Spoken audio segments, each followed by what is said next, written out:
So, David, to my understanding, you are a big fan of a certain books turned movie series. What is that? It's not Harry Potter, Okay. which would be everybody's first guess. Lord of the Yes. Rings. I Big love Lord Lord of of the the Rings Rings. fans. Okay.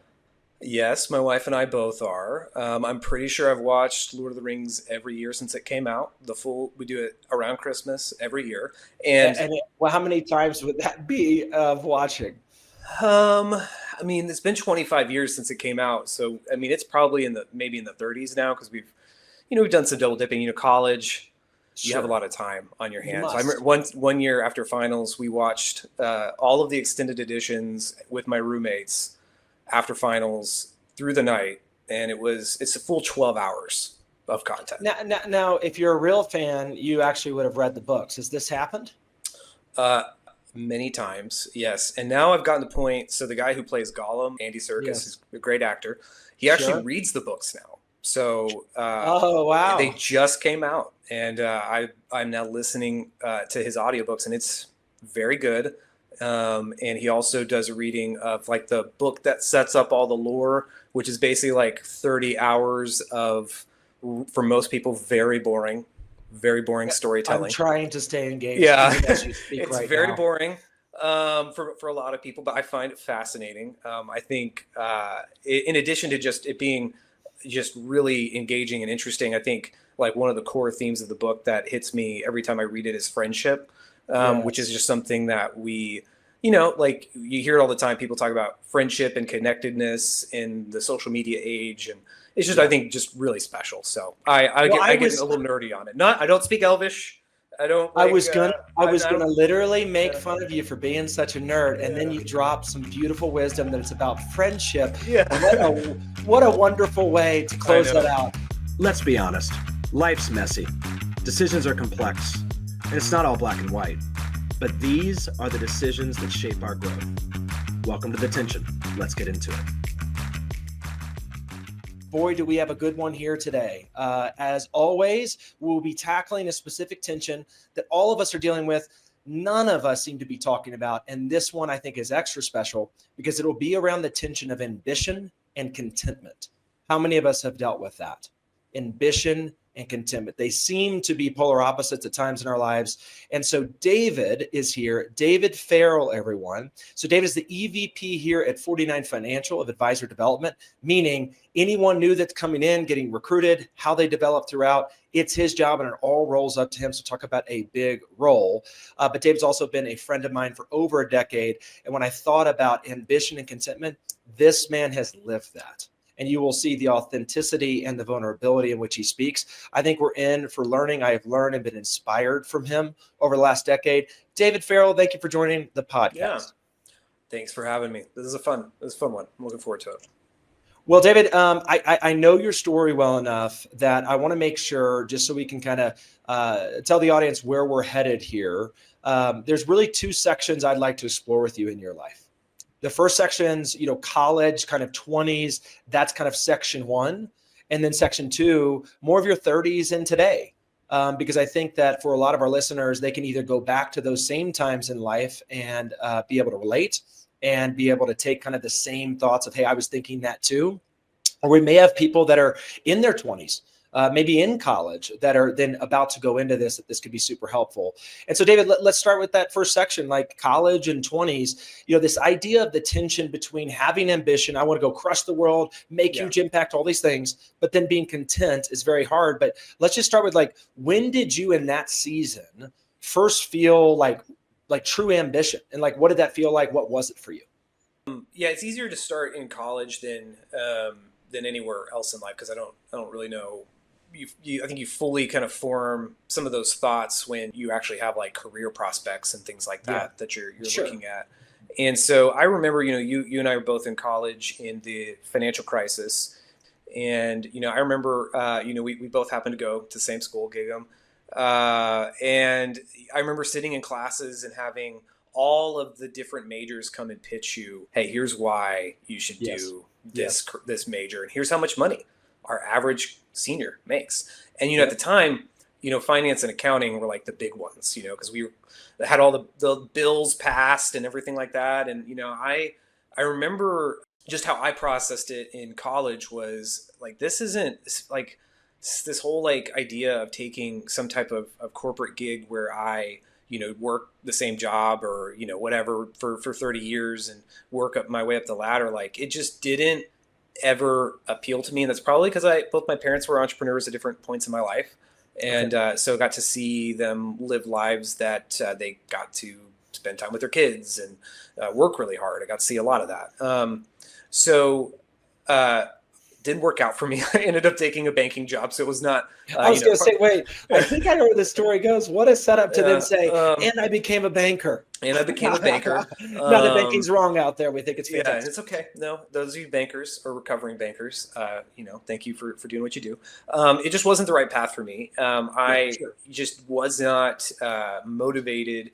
I had this idea of doing big things, wanting to have a big impact in my career, wanting to make income, wanting to have flexibility. A lot of the things that ultimately lead people to jobs like that you and I ultimately took in financial services.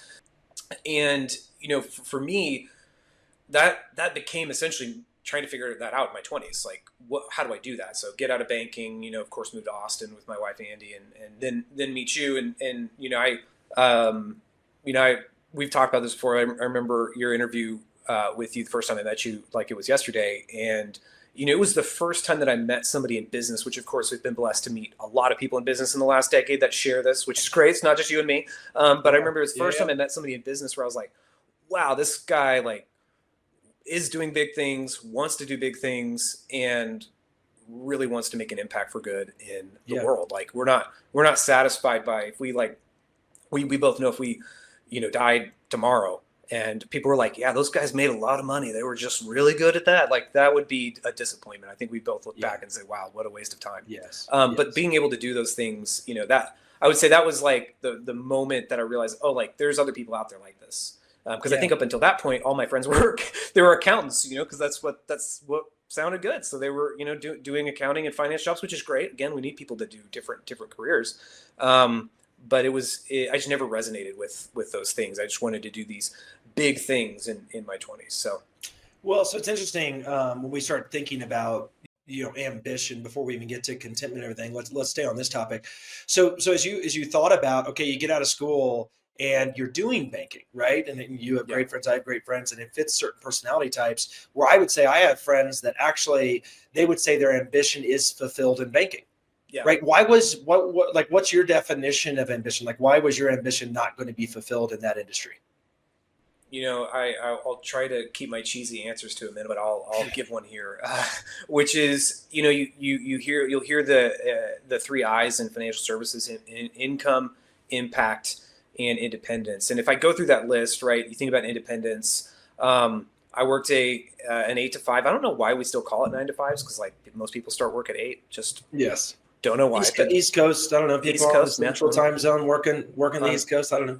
Yeah. Anyways, 8 to 5, and I couldn't wait to get out of there at 5. Like having somebody who gave me the work to do for the day was not fulfilling. I remember working 2 weeks on a credit project to get this guy a big loan, and I remember calling our chief credit officer at the time and asking him like, hey, this has been on your desk for like 2 weeks. Like, I put a lot of work into this. Like, seriously, 2 weeks of my life. And he's like, oh yeah, I looked at the first page and I don't think that building's in a location that's going to work for us, so I'm going to deny it. And I was like, 2 weeks of my life just gone. Yeah. The guy didn't even read page 2. Yeah, denied.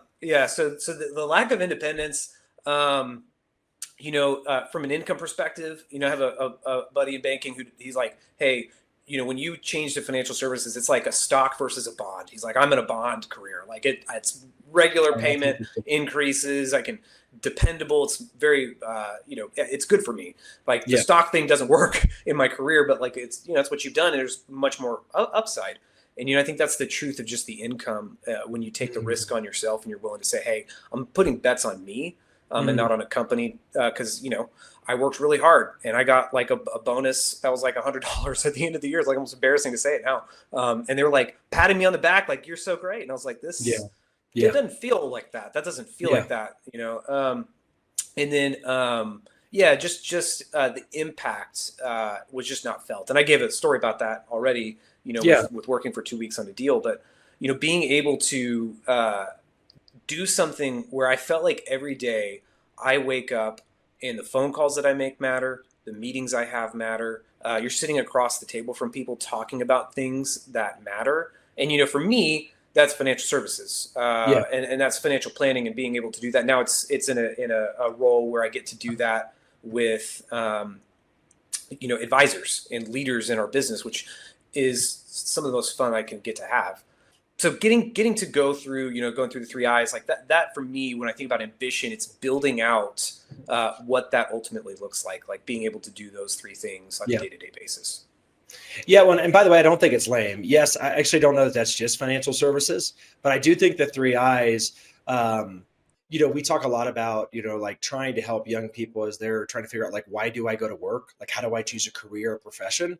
I don't know, David. I mean, I think there's something so true to that. Like, if you can't actually answer, like, I'm taking this job, or frankly, if you're in that job and you can't answer, like, the income opportunity doesn't fulfill your ambition, right? Yeah. Does it fulfill your independence of what you want to do and the flexibility you want to have? And then, obviously the impact, like, can you even tell me what happens at the end of your day that's good or bad? Like, that's pretty, I don't know. I think it's super powerful. And I don't think there's a framework I've ever heard that's better to either choose a job or to decide to leave a job for some other job. So I think it's really good. And actually, in light of ambition and contentment, I think it helps all of us think about, so ambition doesn't have to just be take over the world. It can actually be different types. Income, right? How do I want to live life with my family, right? All these types of things that you're hitting on. So I think it's really good. So talk to me, like, ambition obviously is great. And sometimes it's hard to have a contentment with that. We're going to get to contentment. But what would you say as you look at that period of life of, say, your 20s? When do you start to notice that ambition could be a bad thing, or, like the counselor's term, right? What's the shadow side of ambition? What was the story there, or something you can help us with? Yeah. So you lived this with me, and we've had a lot of conversations about this because we lived life together for long enough. But I started in this career with high hopes. I think I was three straight years of not hitting my goal in early on. And it was something that, like, it took time, it took energy, it took a lot from me, to get started. And again, these are not things, just to be very clear, not things that I regret. These are things that they just cost, they were the investment to build what I built.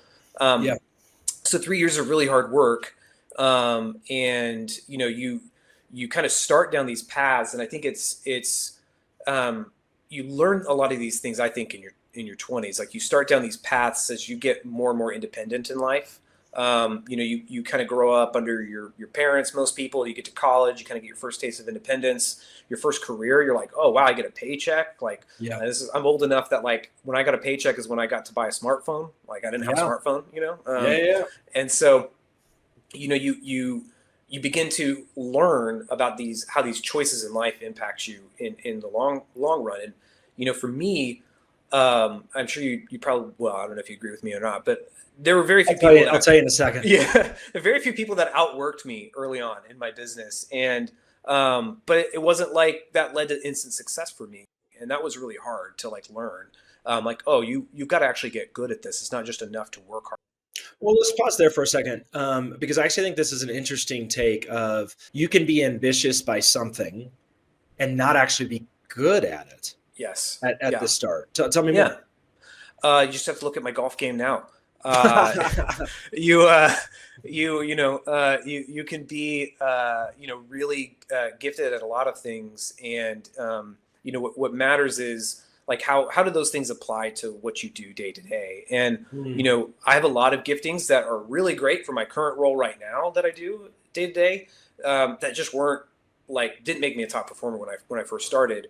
And so in a lot of ways, you can sometimes feel like you're spinning your wheels, and we all have choices to make, right? Like, hey, do I get out of the car and figure out how to get this wheel out of this rut, and do I get going, right? Or am I done? Like, do I just give up? And I don't think that's not a statement on, like, if anybody quit's like something that's bad. I'm just saying like you make those choices. That's right. And so for me, you know, I decided to spin my wheels until eventually it just got out of the rut, and then started to like have that first taste of like really having success in the business in, you know, years 4 and 5 and 6. And, you know, talk about the shadow side, right? That was what got me to the success in business. And, there were other things like, how I showed up in my marriage that like weren't always like consistent. And there were like little things like, you know, the things we all, mess up on, like telling your wife that you're going to be home at a certain time and you're home an hour late. You know, takes a little heart, you know, thick skull over here, takes a little time to figure that one out. You know, then there are things that, you know, are less, you know, small, but are just as impactful, like not taking care of your health, mental health for me, physical health for me, emotional health, because you pour so much energy to almost like you're pushing this boulder up a hill. You're pouring so much energy into this one thing. For me, it becomes pretty much an all-consuming fire. Like it's everything gets pointed at this one thing, and you've seen it before, all the negative sides of it. But it's like I get that thing moving over time. Just sometimes it takes a little while, and that's probably how I'd answer that. Like from like a shadow side, like there was all these like these real things like physical health over time started to wane, put on weight, like did not sleep enough in my 20s, like for sure. And you know, those things, they all end up becoming interconnected, right? Because like your physical health affects your mental health, affects your physical health, right? Like they give and take from one another. And so it wasn't really until I was in my 30s that I even realized, like, I remember telling my wife, Andy, at the time. It's like, not my wife, Andy, at the time. She's still my wife. But at the time, I told my wife, Andy. That's a confusing Thank you for that clarification. Yeah, clarification for everybody. We're still together. Love her to death. If you're listening, babe. I remember telling her at the time, I was like, babe, you know, I'm like getting weird chest pain. Like, I don't really understand it. Like, it's not like pain like I feel like I'm going to have a heart attack, but it's like just chest pain. She's like, you should go to the doctor. And me being, you know, stubborn, I'm like, no, I don't think so. And then I started to go to counseling, and I realized it's not pain. This is like actually a physically manifestation. It's like anxiety. This is what anxiety feels like. I didn't know what anxiety felt like until I was in my 30s. Like, that's wild. I lived 30 years of my life not even knowing what that felt like. Yet probably feeling it in different ways so often throughout that 30 years, right? And it took me getting to a place of like even like the tiniest amount of emotional health to realize like, oh, okay, you now know what anxiety feels like. But that's empowering. Yeah. You know, that's empowering in its own way. Yeah. I would say that's like the shadow side, is like there's all these things that took me so long in life to learn, because this ambition to be successful in business so that all these good things could follow, right? Having an awesome impact with people's lives, making an income for my family, having independence that I'd love to have today. Yeah. But that was the shadow side. It took me some time to learn. Yeah. Yeah. So as you think through it, David, like hearing a lot of different themes that we could go down, but effectively what you're saying is ambition, if left unchecked, and unchecked for you, I think it can mean different things for different people. Sure. I give a ton of examples for me of what unchecked means, but unchecked for you was you let one thing become your everything. And when that one thing became your everything, that was your definition of ambition. And so then that allowed you to say, if I'm not doing well, if I'm not hitting that, then frankly, I'm just going to keep trying, but I'm going to continue to let all the other things, right, that would make you more well-rounded, more grounded, right? Like you said, different forms of health, whatever it may be, you kind of let those be off the side because this never-ending chase of ambition. Do I have that right? Yeah, absolutely. You know, and it's one of the best and worst things about me. My wife likes to say that it's a Parks and Rec quote, that I don't half-ass anything, I whole-ass one thing. And that honestly is just, it's very true about me. Even to this day, I have to check myself on it. Like even to this day, I'm like, hey dude, it's okay that this thing can take a little while to be done. Or, you know, like, if I have a project around the house, like I will like kill myself to be like, I'm getting this done because I want it to be complete and great, you know? And it's like, sometimes it's okay. Like things can be chaotic and messy. Well, I think it's so interesting because what you're saying, I think, is what many folks that have just won a lot of things in their life almost get addicted to, whether they started in being young and it was sports or something else. I think of even what you're saying. I think about, you remember that Michael Jordan documentary that came out a few years ago? Yeah. Talk about a guy that was more ambitious than, I don't know, maybe him and Tiger. I don't know. So most people I've ever met, but that's what happens. Like, it's kind of an interesting story of, like, not the shadow side yet, but like they fulfilled everything you'd ever want to do in basketball or golf or that. Yeah. And then you look at all of the other things and you could just look at them and be like, well, I don't think I'd admire most of those other things. I know. Maybe some. And so I think it's a really interesting, like, it's almost when you have ambition and ambition is unchecked and unchecked equals so much in one thing that then defines you. Right. We've been talking a lot about identity on this podcast. And for some reason, it seems like every tension can be solved by going back to, where's your identity that day? That's our checkpoint. So maybe walk us through, like, what was some big moments for you where you started to learn? I mean, that the chest pain anxiety, one of them is such I think a touching story. And I think so many people that deal with mental health and these other types of things, they can really understand that. Yeah. We're getting a lot more open about that topic, which I love. But that's a good one. But like, anything else for you that was these moments that Michael Jordan and Tiger Woods probably experienced and they just said, nope. But you actually looked at it and said, that's not good, and I'm going to change? Well, first of all, thank you for comparing me to Michael Jordan and Tiger Woods. I'm going to take that. I want all of my guests to leave here feeling fantastic. Yeah, that's great. I feel really affirmed. No, I actually think that's a really great point, because those guys are great examples of something that we see all the time. Powerful people, successful people.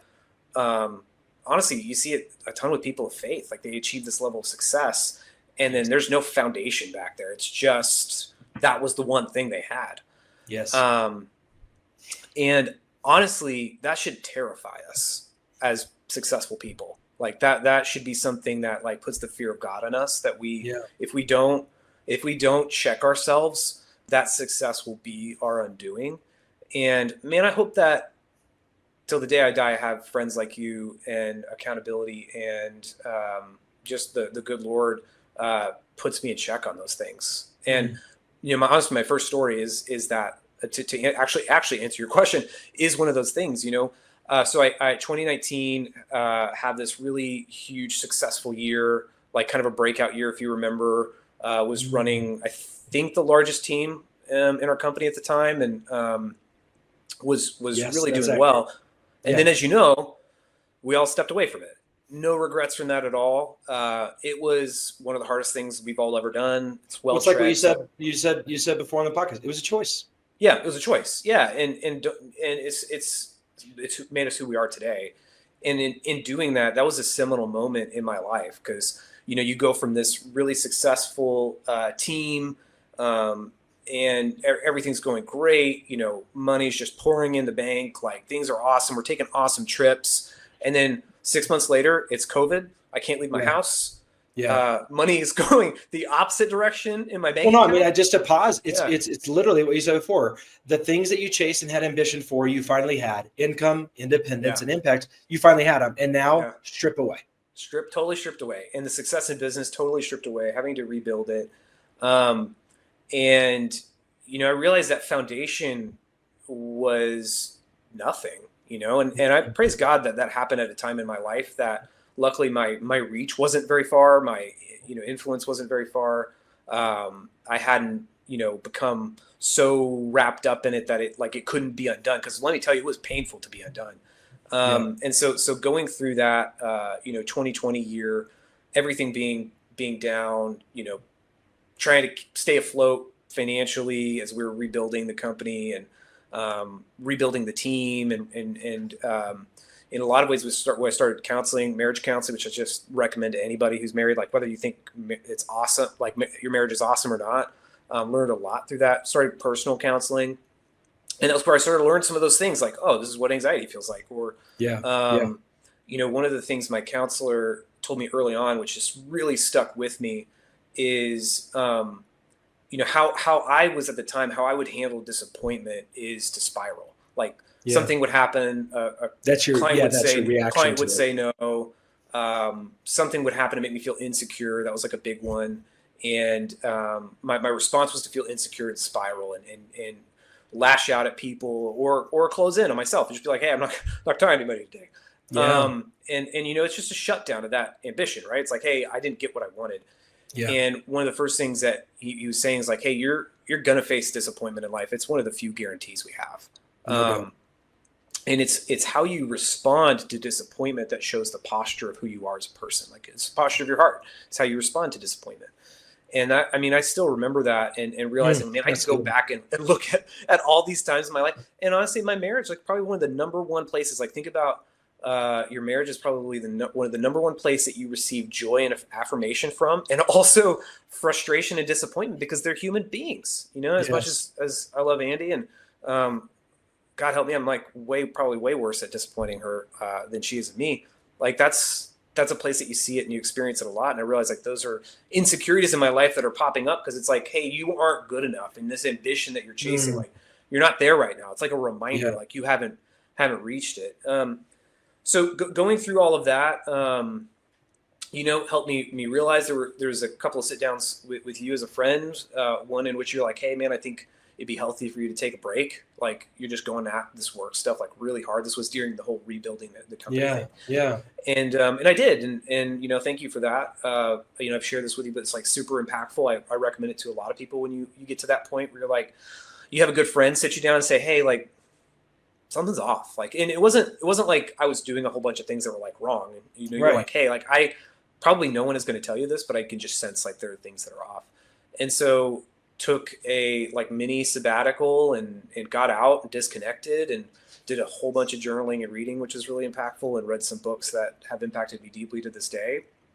And that just helped me realize, like, that was the contentment moment. Was that? There we go. That's exactly where I was going. Yeah. That was the contentment moment. That was like the moment that I realized, like, there is a deep well of discontent in my life that is the source of this insecurity, of lashing out at other people or bringing other people down, or not, it could be little things like just not being a good thought partner, business partner, spouse, just very David focused. Like, when I feel discontent, it leads to things that come across as insecurity, because that's what it is. Like, hey, I haven't, something is attacking my identity of like who I want to be and this ambition that I'm chasing after.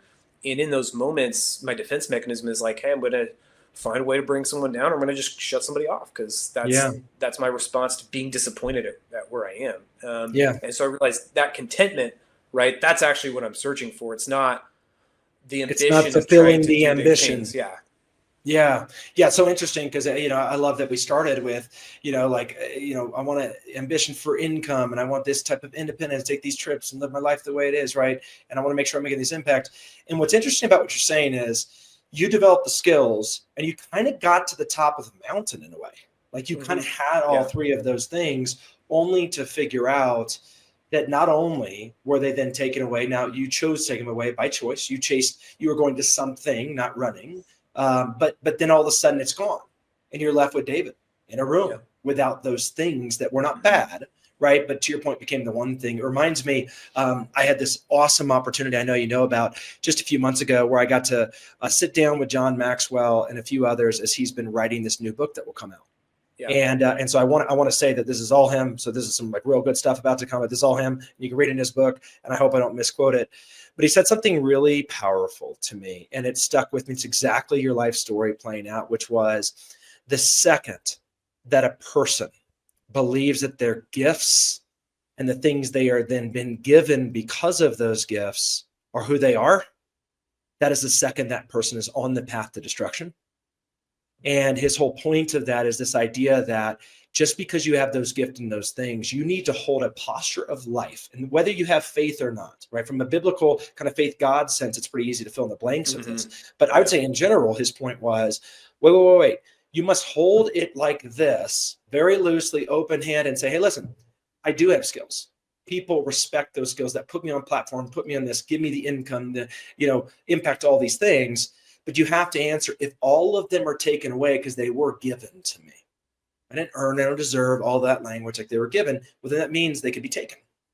And I'll never forget, you were there later in my life, man. 2016, everything I ever wanted and all of the ambition that I ever imagined, plus more, had happened.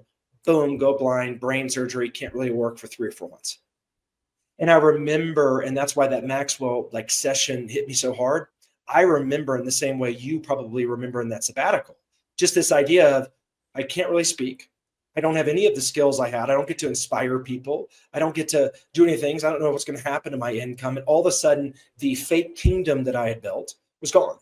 Mm-hmm. And I was just left with me, sitting there in a living room, thinking, who am I? And that, my friends, I think is one of the most scary points in your life that I hope everyone gets to somehow feel in some way. Yeah. Because I think you now know that is actually what's behind it all. And I think, David, for you, like that's what you're saying. So let's go into contentment, because then let's define contentment, because it's not like throwing away ambition. It's an and, right? The tension is we want to do both. We just don't want to do too much of either, because you're like, well, contentment equals I just feel comfortable all the time. Yeah. Well, that sucks. Like that, you were made for more, right? Versus ambition, we're kind of talking all the bad things, because ambition's a tough one for a lot of us, right? But what's your definition of contentment? Yeah. Well, I want to say a couple of things first, but I'll get to the definition of contentment because I think that's really good. And by the way, on that, just a definition, like not only is my goal setting become better, I've actually hit more goals as a content person, which is interesting. Imagine that. But you said something I think is interesting, which is like, I wish everybody could go through that sucky thing that you and I have gone through. And I couldn't agree more. And it's not that we like wish ill upon other people. No. We wish self-awareness and the knowledge that like, if you really, and we're going to talk about so far we've talked about doing hard things in business, and we can take this anywhere, right? We can take ambition and what you want your family story to be. That's right. So it doesn't have to just be business, but having to go through that journey, is terrible, but the other side of it is beautiful, because you've gotten to actually look at yourself in the mirror and face something that was there all along. And like the thing about it was, whether I had gone through this journey or not, it was true about me. So I could be sitting here today being just as blind to it as I was 5 years ago. Yeah. And nobody would be benefiting from it. I wouldn't be benefiting from it, and nobody around me would. But yeah, so going into, how do you define contentment? I said this a second ago, but contentment isn't like losing ambition. I think contentment is refocusing you on what's important in your life. Yes. And so here's the funny thing. I did not plan for this. As you know, Travis spent 8 hours on a plane yesterday. It was a fun time. And I was doing some reflecting, and I was actually reflecting over this 18-month goal deal that I'm trying to build. It's like, hey, how do I get it all done in the next 18 months? Yeah. And my executive coaches like really challenged me to do this. And I'm doing my best, Peter, if you're listening. But I was sitting down on this plane. It was too late. It was like 10 o'clock at night on this plane, and I worked a long day, and I'm trying to sit down and do this. And I'm just beginning to feel that sense of overwhelmed, that anybody who has a sense of ambition, you will feel this way. Like you feel the anxiety of, can I do this? Yes. And I'm looking at all these things, like what I want my son Jack to be in life, and how do I spiritually help form him over the next 18 months? It's like one of my big things that matters to me. But then I'm looking at, how do we grow this company, and how do we get this office in a better place, and how do we do X, Y, and Z, and how do I serve these clients better? And you go down the list, and it's long. And the older you get, the longer the list gets, because it's more responsibility, more goals, more things. No doubt. I had to stop looking at it for a second. I just flipped the page, and I was like, not going to look at it anymore. And I just wrote down at the top of the page, what really matters? Yeah. Just ask myself that question. Yes. And I did not do this in preparation for today. This is funny. I did not realize, I was like, oh, we're doing this today. I just did this last night. I wrote down what really matters. Yeah. And the top 4 things that I listed were all relational. Come on. The thing that really matters are, I love and know God. I love and know my wife, Andy. I love and know my son, Jack. I love and know my friends that I care deeply about, like Travis and different people in my life. And I was like, I wrote down on the side of that, I wrote down like, okay, what do I need to do those things? And the funny thing is, my work has almost nothing to do with that. Yep. It's all about time, sacrifice, how I choose to invest with those people? How am I intentional with them? Yes. And if I go back to my life and I look at, let's pick number 4, because you're on here. Travis is a friend of mine. And I pick about like what really matters, my relationship with Travis, that I love and know Travis and feel loved and known by Travis. If that's who David is, and that's what contentment looks like. Yeah. I look back at our past decade together, and if I were to pick my top 5 things about Travis, not a single one of them have anything to do with work or money. You know, and that's just what's funny. Yeah. Now, here's the funny thing is the work and the money part is what brought us together in a lot of ways, why we continue to have a reason to be friends and work together, which I'm super grateful for. But in writing that list down, and just to be clear, after those 4, there were some other things that mattered to me, like having a legacy I want to leave, you know, through the work that we're doing at 49 and raising up this generation of leaders in this business that over the next decade will impact like literally millions of people's lives. So I'm very passionate about that too. It's not that I'm not. Yeah. But it wasn't in my top 4. So I was like, okay, as I'm building out this plan for how we're going to continue to drive excellence in the company. Yeah.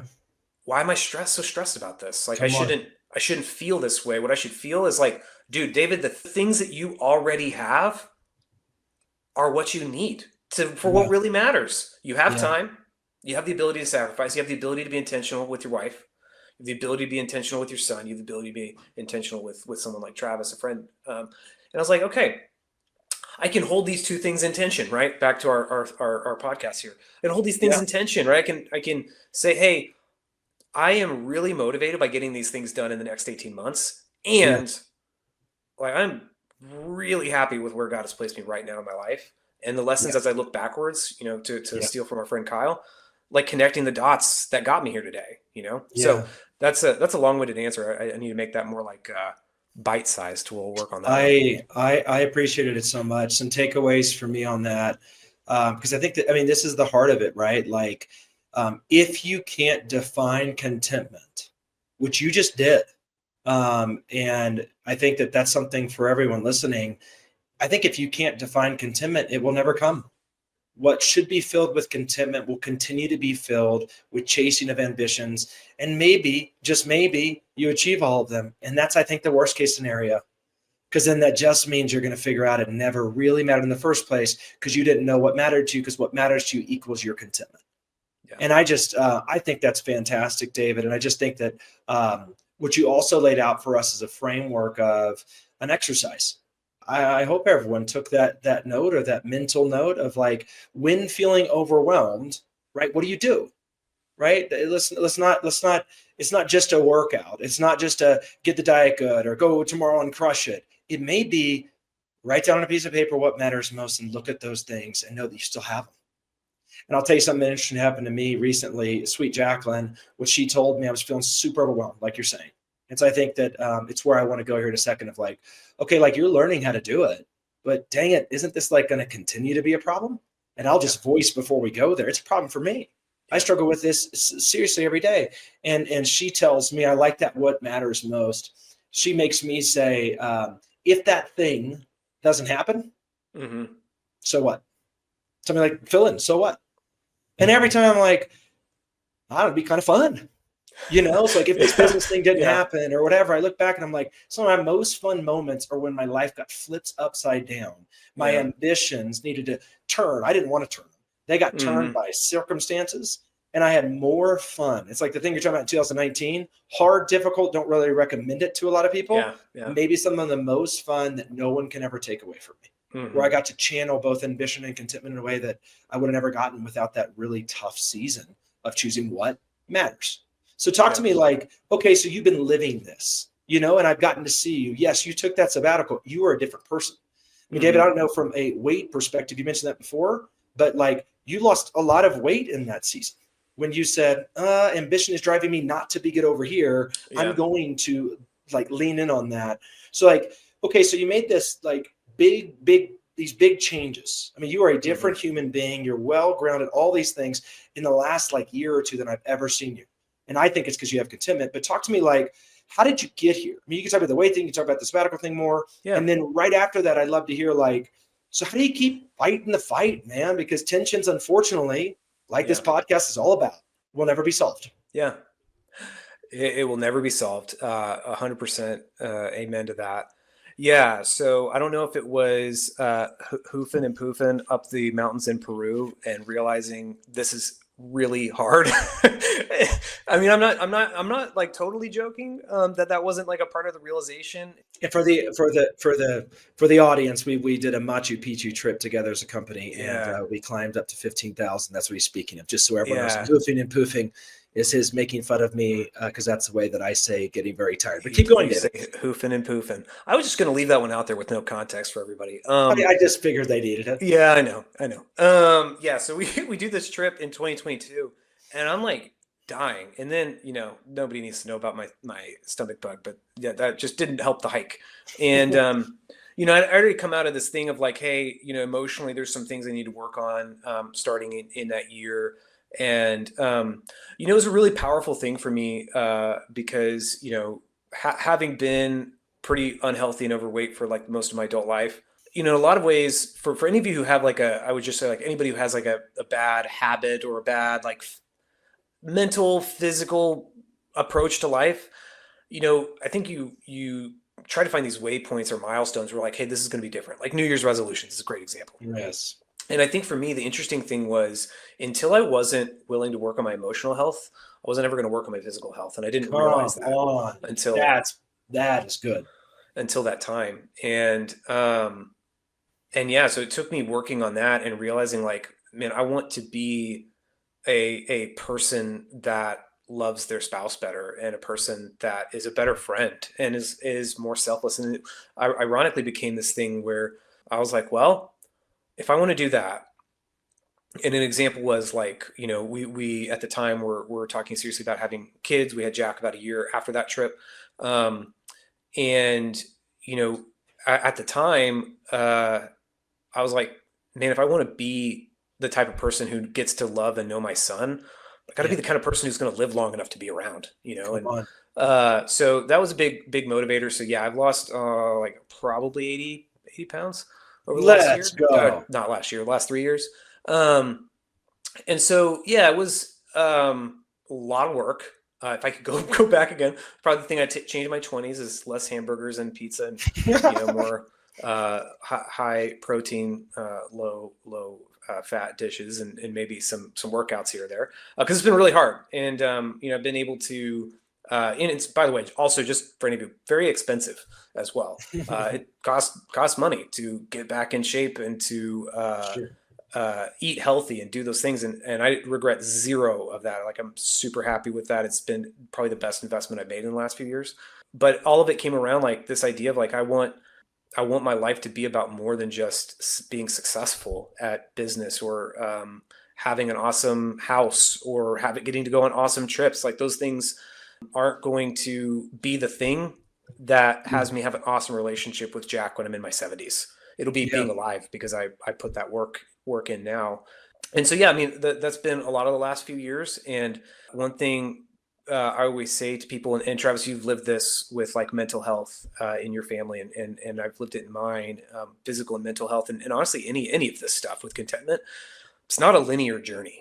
It's not up and to the right because I made some decision. It was up and down and sideways, and was something that we will continue. Last night, I'm on a plane struggling with contentment. Like this isn't like that story. Hopefully, wasn't like I've got it figured out. It was like no, I was in that moment realizing I want these things to be true, and I don't know how to get them all done. And I don't know that I can. But to give you credit, what's different from, like you said, not even really understanding the balance between those two is you had a framework and a wisdom to even put a what matters most. And I think one of the things that helped me a lot as I was kind of coming up in my own just kind of emotional maturity journey, and obviously we'll still be on that forever, is this idea of it's okay to have the feeling. So I want to make sure everyone hears this. It's okay to have the feeling of discontentment. It's okay to have the feeling of being overly anxious about something that you want to be ambitious for or whatever. You've made it too much of your identity. Like, it's okay. It's not good. I'm not saying okay, like, it's fine, but I'm saying it's okay in the sense of like, it will happen because you're human. But I love the quote of don't be surprised by the emotion. You can't, that's just a human. You control the action afterwards. Yeah. And I think too many people try to be like, oh, I'm going to hardwire my brain and I'm not going to experience those emotions. Then you lose the battle. It's like what you're saying with the weight loss journey. It's not as if you stopped craving things. Not if you stopped saying, I don't want to wake up at 6 a.m. and just go work out. It's not like any of those things stopped feeling wise, but you have a different framework of a different action. Yep. You're either giving in or not giving in ways that you didn't 10 years prior. And I just want to make sure everyone hears that with ambition, contentment is we're both saying recently we haven't been content. And we're both saying we felt that emotion. And that's okay. And what are we doing about it? We're not even going to always act on that well, but just separate those two. I think it's helpful. So David, you say that in your story. It's so helpful as we're closing down the podcast and just this idea of ambition and contentment. Like leave us with something. Give us a call to arms. Give us something practical. Give us an analogy. Give us something that the listeners can say, I listen to ambition and contentment. This is what I'm going to go tackle and change and wrestle with that tension the rest of my life. What do you got? Yeah. I do have a thought here. So, I think the irony here is contentment takes a lot of work, and I'm going to pull a Michael Scott. I'm going to quote someone quoting someone else, which is Hunter always tells this, which I think is really powerful, is the Warren Buffett quote that the chains of habit are too light to be felt until they're too heavy to be broken. And he's a perfect embodiment of that. But I have felt that in my life, over the last 5 years. And it's interesting. Whereas 5 years ago, like a workout would have been a big deal. Now on a day that I miss, it's like something feels off all day. Like I don't even know like who I am, It's like I didn't get my thing done that I needed to. But it's also okay at the same time. The analogy I'd give is, we have this whole saga that everybody knows about that has talked to me in the last 5 years about our lawn. All the grass died. It was really bad. And we just were like, you know what? We're just gonna let it die. Austin water bills are too high. So what happens, right? Weeds grow. We have like these like shrubby trees that are really terrible. And this year, like Andy finally was like, we can't live like this. This is terrible. It's like a jungle in our backyard. She had an ambition to have a better backyard. Yeah, she wanted a better backyard. She was discontent with the backyard. Had fewer mosquitoes, and Jack could actually go out there and have a good time. So we're like, all right, we're going to do it. And here's the thing, dude, it has been so hard. You take all the weeds out and they just grow right back. You cut the little shrubby trees down. Guess what? They grow right back, and they're like really hard to get rid of. And, I've been spending all of this time out there getting all of this stuff done. And it's been a lot of work. And it's been interesting for me because like that in a lot of ways is an analogy for my life up until my 30s was I was living in this house of like building ambition and doing all of these things, and the yard was just overgrown. And what it took me was getting out there and actually saying, this is what it looks like right now. And this is what it's going to look like. And I don't know when it's going to look like that, but it's going to be a lot of work for me to get from there to here. But I'm just going to try to have joy with every single thing. It's like now I look out there and like we're spreading soil out there right now for anybody interested. And it looks nice, right? And there's no grass yet. Grass is next. Grass is coming. But I know like what I'm working towards there. And I think from a contentment standpoint, that's where I would leave everybody. Like, I don't know where you are on the journey. Maybe it's like you are where I was. Maybe you're way ahead of me. Maybe you're like, I didn't even know we had a yard back there. Like, I don't even know what like contentment is. That was you until your 20s. Yeah, exactly. Then that's great. Like, look out there and just say like, hey, I've got these goals. I've got these things that I want. And what really matters to me today? And how do I give what I already have to get there? And you know what? It's going to take a little bit every day. It's just going to take a little bit every day. And it's not going to be linear. You're going to have days that like they really didn't go our way, and that's okay. But I think when you get there, there's like a what I call soul level peace of the things that happen for me, not to me. Kyle quote. And I think that's powerful. And I get to live my life now knowing that the things that really matter to me, like they're going to far outlive me. Yeah. And no one's going to remember who I am in 100 years. And that's great. So what I get to do is live in that exact moment today. As C.S. Lewis says, that touches eternity, and give all I've got for it. Yes. Not to go Hamilton. I think I've done this before. Legacy. What is a legacy? Planting seeds in a garden you may never get to see. So I think that that's exactly what you're saying, my friend. We go out there, we live our lives, we do all we can. There may be beautiful trees, flowers, all the things that we get to see in our lifetime from that, fulfilled ambitions. It may just be weeds all of the time. But either way, if you're content knowing that's your job, that's what you're to do, and in some ways you can't control the outcome, and that's where ambition must be checked, you can have a beautiful life. You have the house, the yard, exactly what it should be, giving all you can. And that, my friend, is a beautiful description of ambition and contentment. David Farrell, thank you so much. We appreciate you, buddy.